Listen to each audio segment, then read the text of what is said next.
Holy scripture or scientific text, the Quran is both. There is no clash.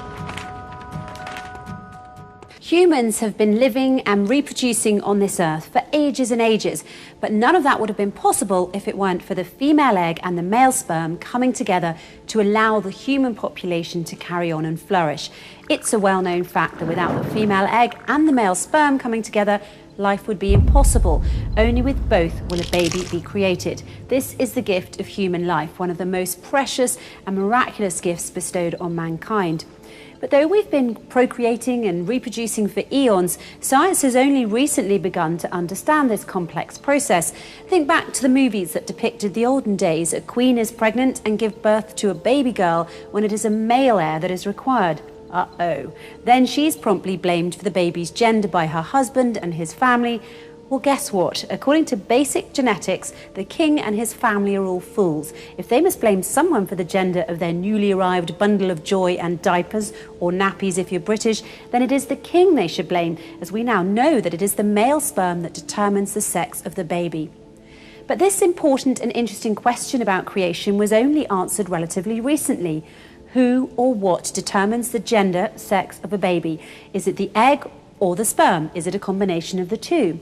Scientists and scholars argued about this for ages before determining the truth, namely that the sperm, which carries either an X or a Y chromosome, is what determines a baby's gender, since all female eggs are the same and carry only the X chromosome. Thus, when a man's sperm carries the X chromosome, you will have XX and a baby girl. But when a man's sperm carries the Y chromosome, you get XY and a baby boy as the result. Of course, today this is common knowledge among the scientific community, but that wasn't always the case, as many a poor old queen will tell you. The first indication that sex chromosomes were distinct from other chromosomes came from experiments conducted by German biologist Hermann Henking in 1891. While using a light microscope to study sperm formation in wasps, Henking noticed that some wasp sperm cells had 12 chromosomes, while others had only 11 chromosomes. Also, during his observation of the stages of meiosis leading up to the formation of these sperm cells, Henking noticed that the mysterious 12th chromosome looked and behaved differently than the other 11 chromosomes.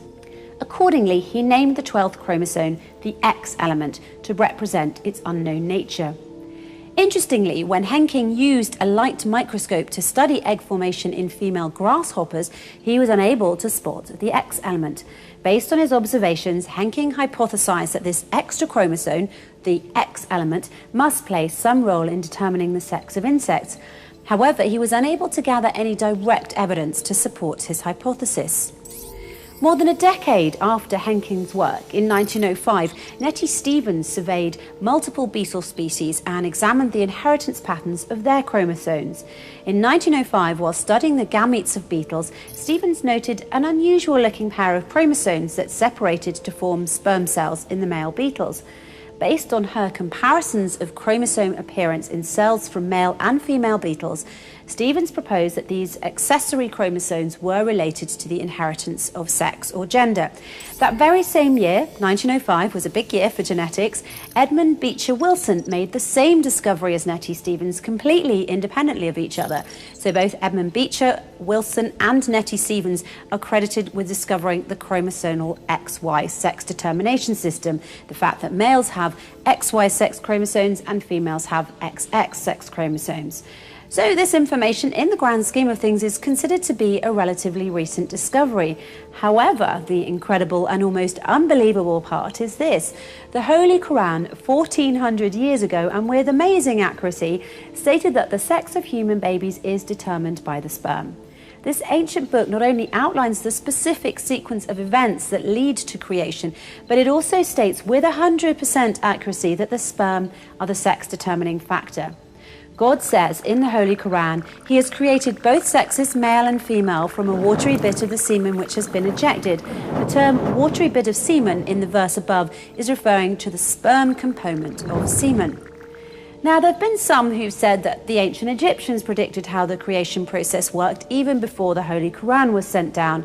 While this may be true, but most likely is a myth, ancient Egyptian wasn't translated until the last century, while the Holy Quran made its statement 1400 years ago.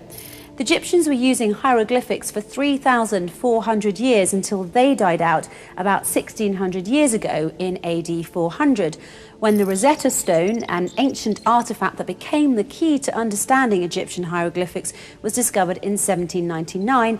Attempts to decipher it began. But it was only in 1822 that Jean-François Champollion, a French scholar of ancient languages, announced that he had succeeded in reading the hieroglyphics and cracking the Rosetta Stone by using the Greek language as a guide. This very nicely proves that Egyptian hieroglyphics were not deciphered during the 7th century, the century of the Holy Qur'an. So in conclusion, the Holy Qur'an is the only ancient book that states specifically that the sex determination is caused by the sperm and that the sperm determines the sex of every baby. From 1400 years ago, a scientific fact which was later discovered by Edmund Beecher Wilson and Nettie Stevens only in 1905 when they discovered the chromosomal XY sex determination system, namely the fact that males have XY sex chromosomes and females have XX sex chromosomes.